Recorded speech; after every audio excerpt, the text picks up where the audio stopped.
يا أيها الذين آمنوا أنفقوا مما رزقناكم من قبل أن يأتي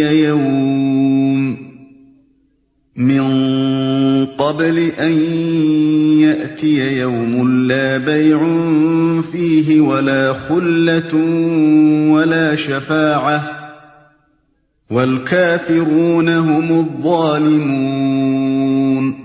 اے لوگو جو ایمان لائے ہو، جو کچھ مال متاع ہم نے تم کو بخشا ہے اس میں سے خرچ کرو، قبل اس کے کہ وہ دن آئے جس میں نہ خرید و فروخت ہوگی، نہ دوستی کام آئے گی اور نہ سفارش چلے گی، اور ظالم اصل میں وہی ہیں جو کفر کی روش اختیار کرتے ہیں۔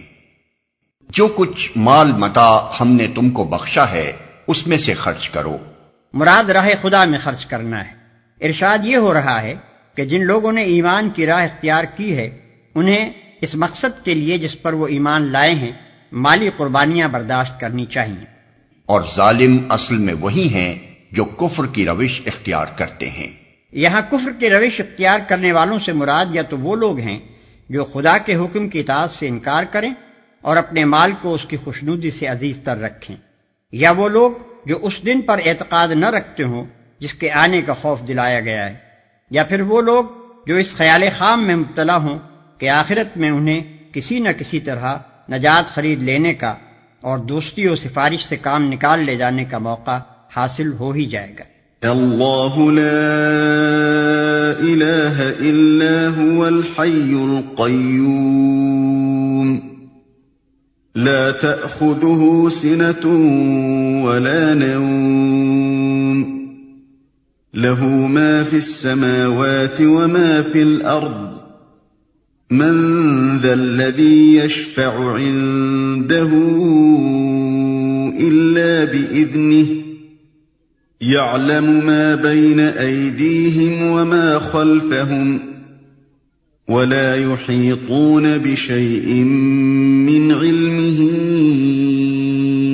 إلا بما شاء وسع كرسيه السماوات والأرض ولا يؤوده حفظهما وهو العلي العظيم۔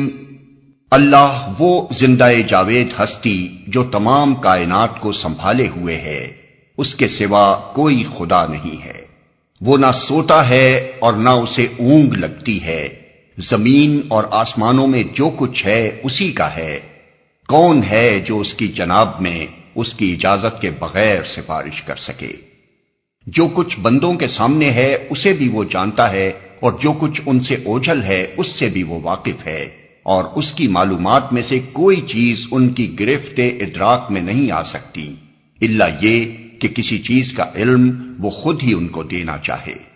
اس کی حکومت آسمانوں اور زمین پر چھائی ہوئی ہے، اور ان کی نگہبانی اس کے لیے کوئی تھکا دینے والا کام نہیں ہے، بس وہی ایک بزرگ و برتر ذات ہے، اس کے سوا کوئی خدا نہیں ہے۔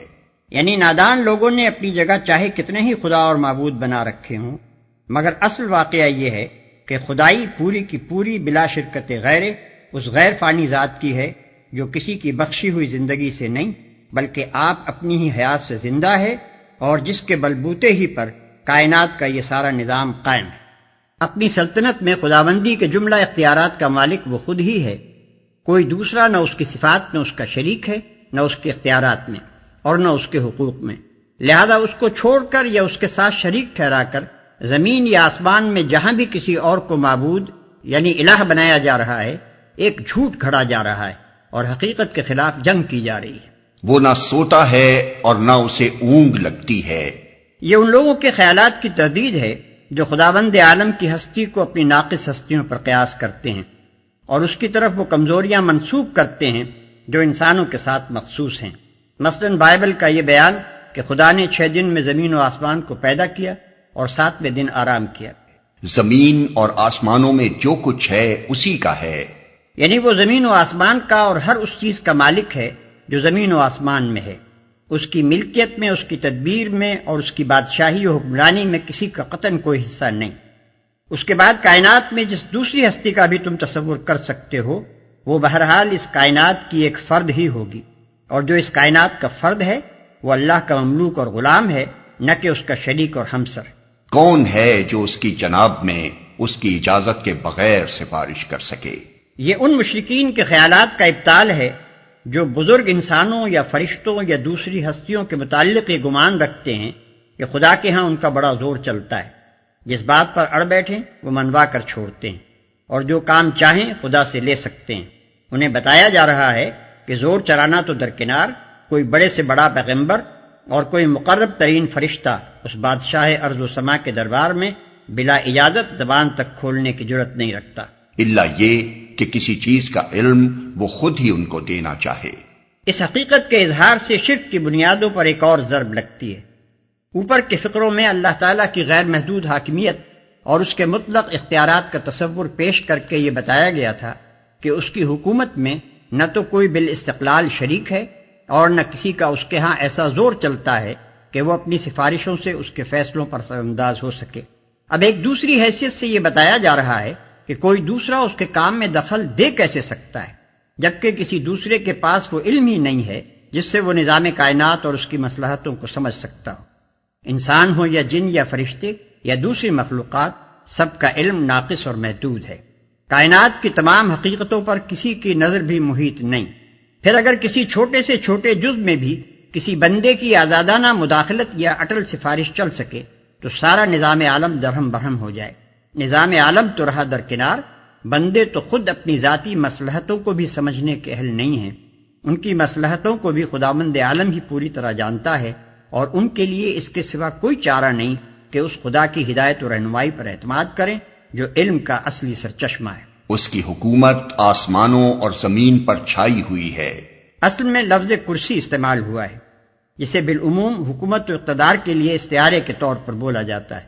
اردو زبان میں بھی اکثر کرسی کا لفظ بول کر حاکمانہ اختیارات مراد دیتے ہیں۔ بس وہی ایک بزرگ و برتر ذات ہے۔ یہ آیت الکرسی کے نام سے مشہور ہے، اور اس میں اللہ تعالیٰ کی ایسی مکمل معرفت بخشی گئی ہے جس کی نظیر کہیں نہیں ملتی۔ اسی بنا پر حدیث میں اس کو قرآن کی سب سے افضل آیت قرار دیا گیا ہے۔ اس مقام پر یہ سوال پیدا ہوتا ہے کہ یہاں خداوند عالم کی ذات و صفات کا ذکر کس مناسبت سے آیا ہے۔ اس کو سمجھنے کے لیے ایک مرتبہ پھر اس تقریر پر نگاہ ڈال لیجئے جو رکوع 32 سے چل رہی۔ پہلے مسلمانوں کو دین حق کے قیام کی راہ میں جان و مال سے جہاد کرنے پر اکسایا گیا ہے، اور ان کمزوریوں سے بچنے کی تاکید کی گئی ہے جن میں بنی اسرائیل مبتلا ہو گئے تھے۔ پھر یہ حقیقت سمجھائی گئی ہے کہ فتح و کامیابی کا مدار تعداد اور ساز و سامان کی کثرت پر نہیں بلکہ ایمان، صبر و ضبط اور پختگی عزم پر ہے۔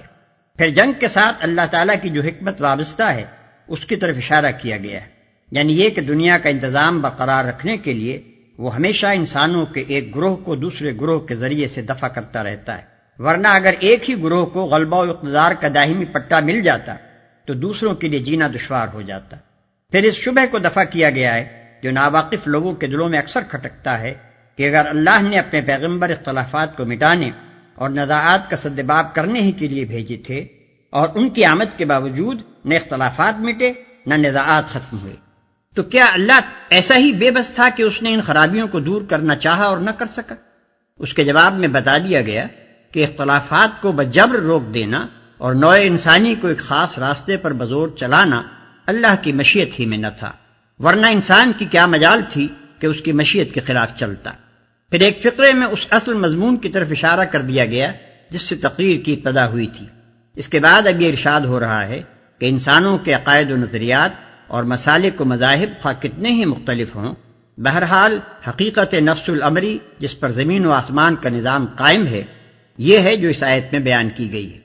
انسانوں کی غلط فہمیوں سے اس حقیقت میں ذرہ برابر کوئی فرق نہیں آتا، مگر اللہ کا یہ منشا نہیں ہے کہ اس کے ماننے پر لوگوں کو زبردستی مجبور کیا جائے۔ جو اسے مان لے گا وہ خود ہی فائدے میں رہے گا، اور جو اس سے منہ موڑے گا وہ آپ نقصان اٹھائے گا۔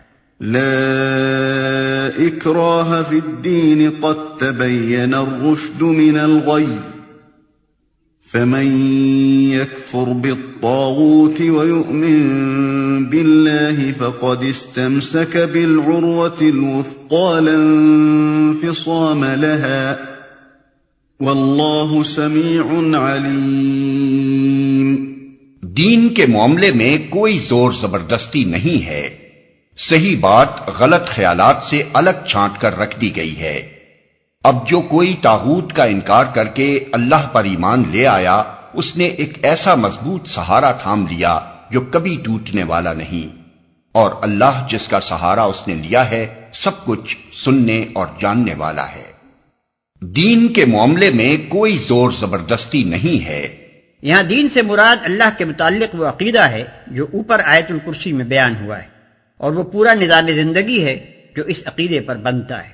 آیت کا مطلب یہ ہے کہ اسلام کا یہ اعتقادی اور اخلاقی و عملی نظام کسی پر زبردستی نہیں ٹھوسا جا سکتا۔ یہ ایسی چیز ہی نہیں ہے جو کسی کے سر جبرن منڈی جا سکے۔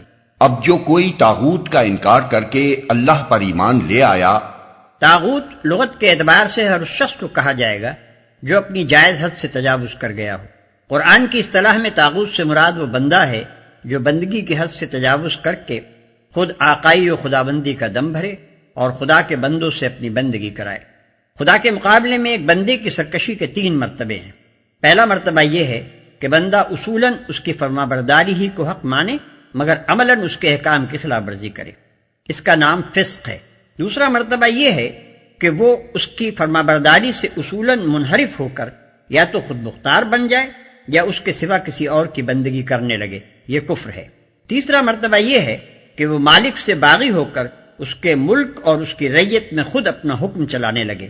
اس آخری مرتبے پر جو بندہ پہنچ جائے اسی کا نام طاغوت ہے، اور کوئی شخص صحیح معنوں میں اللہ کا مومن نہیں ہو سکتا جب تک کہ وہ اس طاغوت کا منکر نہ ہو۔ اللہ ولی الذین آمنوا یخرجهم من الظلمات الى النور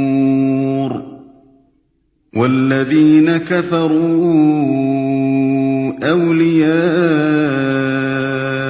الطاغوت یخرجونهم من النور الى الظلمات اولئک اصحاب النار هم فیها خالدون۔